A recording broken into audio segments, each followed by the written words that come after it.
Hello guys, நீங்கள் பார்த்துட்ருக்க இடம் ஒன்றும் புதுசு இல்லைன்னு நினைக்கிறேன்.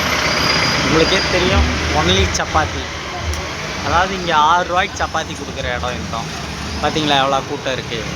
கேஸ் தட்டுப்பாடு யாரை பாதிக்குதோ பாதிக்கலையோ, அன்றாட வாழ்க்கையை தேடி ஓடிட்டுருக்கும்.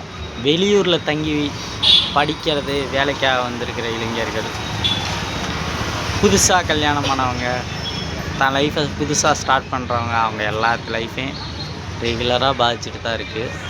பாருங்கள், அது இங்கே இவ்வளோ கூட்டமெல்லாம் இருந்ததே இல்லை. இப்போ லைனில் நின்று வாங்குறாங்க. என்னென்னா இந்த கடையோட ஒரு ஸ்பெஷாலிட்டி, இன்ன வரைக்கும் ரேட் ஏற்றாமல் இருக்காங்க. அதான் எனக்கு கொஞ்சம் ஆச்சரியமாக இருக்குது. 6 ரூபா சப்பாத்தி 20 ரூபா சன்னா அப்படிங்கிற இதில் தான் கொடுத்துட்ருக்காங்க. அதாவது 6 ரூபாய்க்கு சப்பாத்தி கொடுக்குறாங்க, 20 ரூபாய்க்கு குழம்பு கொடுக்குறாங்க. அந்த இதை தான் இன்னும் ஃபாலோ பண்ணிட்டுருக்காங்க. ஆனால் இங்கே லைன் பார்த்திங்களா எவ்வளோ தூரம் இருக்குது. இங்கே கூட்டமே இருக்காது. இப்போ எல்லோரும் இங்கே தான் தேடி வந்துட்டுருக்காங்க, லைன் கட்டி நின்றுட்டுருக்காங்க. ஸோ வீட்டில் இருக்கவங்களுக்கு அது தெரிஞ்சிக்காது. வெளியில் பொழப்பு தேடி படிக்கணும், இல்லை ஏதோ ஒன்று சாதிக்கணும் அப்படின்னு இடம்பெயர்ந்து வர்றாங்க தெரியுமா. ஒரு இடத்த விட்டு இன்னொரு இடத்துக்கு வர்றவங்கள ரொம்பவே பாதிக்குது. ஸோ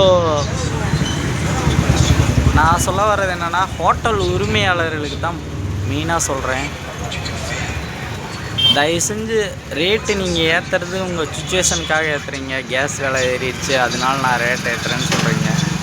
பட்டு அடிப்படையில் பாதிக்கப்படுற நிறையா பேர் இருக்காங்க.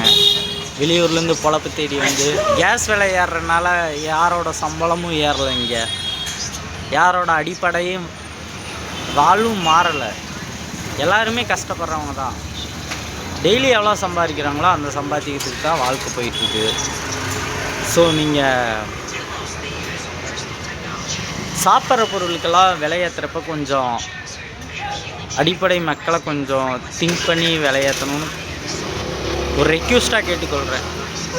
சரிங்களா? நான் சொல்கிறது தப்பாக இருந்தால் என்னை மன்னிச்சிருங்க.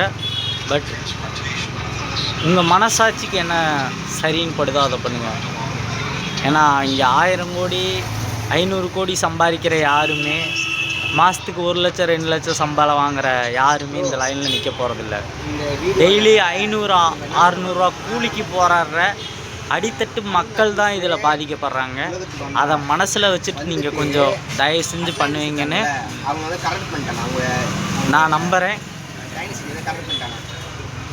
தயவு செஞ்சு விலையை குறைச்சி எதுனாலும் பிளான் பண்ணுங்க. சரிங்களா?